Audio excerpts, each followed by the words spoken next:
Shalom saudara-saudara yang dikasih dalam Tuhan kita Yesus Kristus. Berjumpa lagi dalam pertemuan ibadah kita di bulan April ini, mendengarkan firman Tuhan. Ibadah hari Minggu kita mengalami sebuah perubahan. Yang tadinya biasa kumpul sama-sama, duduk sama-sama, dengar firman sama-sama, nyanyi bersama, sekarang sudah terpisah. Sudah tidak seperti yang biasa. Tetapi melalui online ini, melalui YouTube ini, saya merasa engkau harus meyakini bahwa engkau bersama dengan Tuhan dalam ibadah pribadimu, dalam ibadah dengan keluargamu, ibadah di dalam rumahmu.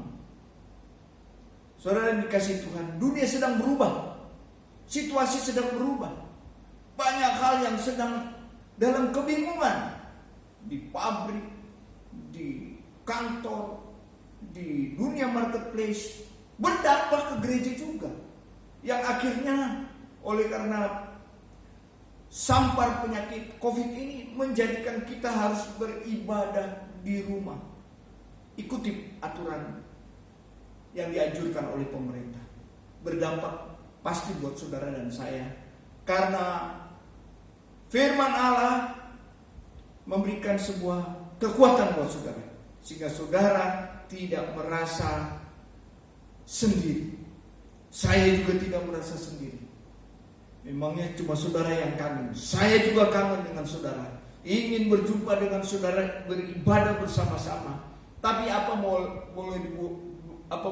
yang boleh dibilang? Apa boleh dikata? Nggak bisa apa-apa lagi kita. Ternyata saudara, ibadah online ini adalah memberitahukan kebenaran. Setelah Jumat Agung, Paskah, firman Tuhan memberitahukan ada sebuah kisah yang belum berhenti sampai di sana. Peristiwa ketuhanan Yesus. Teologi tentang ketuhanan Yesus masih ada sambungannya. Kalau boleh saya ambil langsung dari Alkitab, yaitu bicara tentang penampakan Yesus. Apa penampakan Yesus itu? Adalah kehadiran Yesus kepada murid-muridnya, kepada orang-orang yang dikasihnya, untuk menyatakan diri bahwa dia tidak mati. Dia sudah bangkit, dia sudah hidup, dan dia pakai tubuh kemuliaan, kealahannya yang bisa dilihat oleh manusia, tetapi manusia tidak mati. Inilah peristiwa penting yang perlu kita melihat, karena melalui peristiwa penampakan ini ada banyak kebenaran yang kita bisa pelajari. Di dalam Yohanes 20 cerita mengenai Thomas. Di sana dikatakan Yesus menampakkan diri kepada Thomas. Yohanes pasal 20 ayat 24 sampai ayat yang ke-29. Saya hanya baca sampai ayat yang ke-25 saja. Tetapi Thomas, seorang dari ke-12 murid itu yang disebut Didimus, tidak ada bersama-sama mereka ketika Yesus datang ke situ. Maka kata murid-muridnya yang lain itu berkata itu kepadanya, kami telah melihat Tuhan. Tetapi Thomas berkata kepada mereka, sebelum aku melihat bekas paku pada tangannya, dan sebelum aku mencucukkan jariku ke dalam bekas paku itu, dan mencucukkan tanganku ke dalam lambungnya, sekali-kali aku tidak akan percaya. Mengapa Thomas tidak percaya? Di sini saya bisa mengambil ada 3 kebenaran yang mungkin melambangkan bagaimana tentang respon kita terhadap ketuhanan Yesus. Yaitu pertama saya mencatat di sini adalah keterbatasan mata melihat. Thomas di sini dalam kitab Yohanes ini memberitahukan keterbatasan matanya Yohanes melihat. Apa yang dilihat Yohanes? Dia tidak melihat apa-apa. Orang lain boleh banyak melihat, tetapi dia belum melihat. Lalu kenapa cerita ini ada di sini? Yang menjadi persoalan adalah Thomas tidak lagi percaya, apatis. Apa orang lain ngomong, saya nggak mau percaya. Murid-muridnya yang bicara serius, sungguh-sungguh, bahwa mereka melihat bahwa Yesus sudah hidup, bahwa Yesus sudah bangkit, bahwa Yesus hadir, bahwa Yesus ada bersama dengan mereka. Gampang Thomas ngomong, sebelum aku mencucukkan jariku ke tangannya, sebelum aku mencucukkan jariku ke lambungnya, di mana bekas salib atau paku yang disalib, dia nggak mau percaya. Inilah yang menjadi pelajaran untuk kita pada hari ini. Kita dituntut, dipaksa dengan mata untuk melihat. Melihat apa? Melihat apa yang Tuhan mau lakukan. Melihat apa? Apa yang Tuhan mau kerjakan. Jangan bersandar, berharap dengan mata kedagingan ini. Mata ini suka menipu. Kadang kala kita bisa lihat hijau, pada dasarnya bukan hijau. Warna bisa tertipu. Apa saja bisa terjadi perubahan. Tetapi dengan firman Allah, waktu disampaikan, itu pasti bukan sesuatu yang omong kosong. Itu pasti terjadi. Karena nubuatan firman Allah tidak pernah berubah. Kalau dia katakan ya, pasti. Kalau dia katakan tidak, ya pasti juga tidak. Itu artinya apa? Matamu jangan seperti mata Thomas, yang sudah hidup bergaul dengan Tuhan, tapi tidak mau percaya. Jadi keterbatasan mata kita melihat, itu jangan hanya dengan kenyataan yang dilihat. Lalu kenyataan salah. Tidak, kenyataan tidak salah. Hanya kadangkala mata kita tertipu dengan apa yang kita lihat. Itu saja.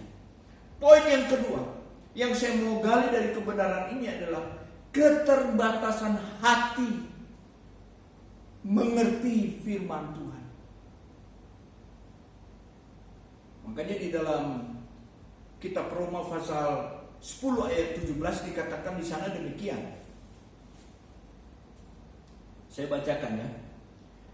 Jadi iman timbul dari pendengaran, dan pendengaran oleh firman Kristus. Firman Kristus. Teologi ketuhanan Yesus Kristus dalam penampakannya adalah kita harus mendengar firman Kristus.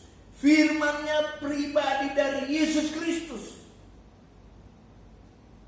Disitulah kita akan mendapatkan sesuatu yang berbeda dengan keterbatasan. Karena kita jarang dengar firman Allah, karena kita tidak suka dengan firman Allah, itulah yang membatasi semangat kita, gairah kita dengan Tuhan. Kita lebih percaya apa yang bisa dilihat. Pokoknya saya ada, baru saya percaya. Di dunia barat sudah lakukan itu. Kalau engkau mau percaya ini, kalau saya nggak kasih baru nggak percaya. Itu hukum mata melihat, itu hukum yang kelihatan. Tapi kalau di dalam firman Tuhan ada dimensi rohani yang tidak sebatas hanya itu saja, lebih dalam, lebih luas, yaitu mata dimensi rohani, mata dimensi supranatural. Kenapa? Karena kita melihat segala sesuatu dengan percaya oleh karena firman Kristus. Saudara boleh gak percaya kepada hal-hal yang lain, itu urusan saudara. Tetapi satu hal, saudara harus mempercayai firman Kristus. Firman Kristus apa itu? Kalau Yesus bicara, kalau Tuhan bicara. Sekarang lagi heboh dengan banyak komentar-komentar dari pendeta-pendeta yang hebat berkaitan dengan isi hati mereka yang disampaikan kepada jemaat. Lalu mulai rame. Saya nggak mau singgung banyak itu, tapi yang saya mau singgung di sini adalah engkau harus kuat di dalam Tuhan. Engkau tidak boleh mundur di dalam Tuhan. Engkau harus maju semangat dan gairah dengan Tuhan. Karena di dalam Tuhan, kebenaran firman Tuhan ini menjadi sumber kekuatan saudara. Jangan seperti Thomas terpaku dengan apa yang dilihat. Dan terakhir saudara, setelah waktu Yesus menampakkan diri, Yesus berkata, "Shalom, damai sejahtera bagi kamu." Dia memperlihatkan jarinya, dia memperlihatkan tubuhnya yang bekas disalib. Dia katakan kepada Thomas, "Cek, tusukkan jarimu." Lalu Thomas berkata, "Ya Tuhanku, ya Allahku." Lalu closing Tuhan Yesus, "Berbahagialah mereka yang tidak melihat, namun percaya." Saudara nggak melihat Yesus secara langsung, sama saya juga. Thomas melihat langsung dengan Yesus, tapi dia nggak percaya. Kualitasnya lebih hebat mana? Kata Tuhan, "Berbahagialah orang yang tidak melihat, namun percaya." Percaya apa? Percaya pada janji-janjinya. Percaya kepada firman-Nya. Di dalam Ibrani pasal 11 ayat 1 di sana dikatakan, percaya itu dasarnya adalah pengharapan. Segala sesuatu yang kita tidak lihat tapi kita percaya, pengharapan kita bahwa ada sesuatu yang Tuhan akan munculkan dan hadirkan di sana. Jadi teologi ketuhanan Yesus ini berdampak buat saudara dan saya. Berdampak apa? Dan di sini yang saya akan catat dan saya bisa bagi bahwa saya harus percaya bahwa itu benar walaupun kita belum melihat. Kalau firman Allah disampaikan, percaya saja bahwa kita pasti merasakan sesuatu yang Tuhan akan lakukan. Berlandaskan iman, firman Tuhan. Ada banyak di dalam Alkitab bicara tentang percaya. Waktu firman disampaikan kepada seorang janda yang anaknya muda menjadi budak, apa yang ada di dalam rumahmu? Hanya apa? Buli-buli dengan minyak. Kumpulkan semua tempayan, semua wadah. Kalau bisa pinjam dengan yang lain. Dan apa yang jadi saudara, endingnya adalah wanita itu berkelimpahan. Orang yang mempercayai firman, kuat dengan firman, engkau akan mengalami sesuatu yang dahsyat. Engkau akan mengalami sesuatu yang luar biasa. Izinkan firman Allah hidup di dalam keadaan seperti ini. Supaya apa? Saya dan saudara bisa menikmati berkat-berkat Tuhan. Pesan saya dari mimbar ini adalah, jangan mundur. Ikutin terus tiap malam mezbah doamu. Dalam doa puasa ini nanti disambung dengan 10 khotbah Pentakosta. Selanjutnya apa? Selanjutnya kita akan menjadikan tradisi ini untuk menghidupi firman dalam keluarga kita. Supaya apa? Saudara menikmati kebahagiaan dan berkat-berkat Tuhan. Terima kasih saudara. Dengan kebenaran firman Allah ini, saya semakin diberkati. Bahwa di dalam ketidakpercayaan, dalam situasi yang membutuhkan bukti, saudara mau tampil yang berbeda. Saya percaya kalau itu firman Allah.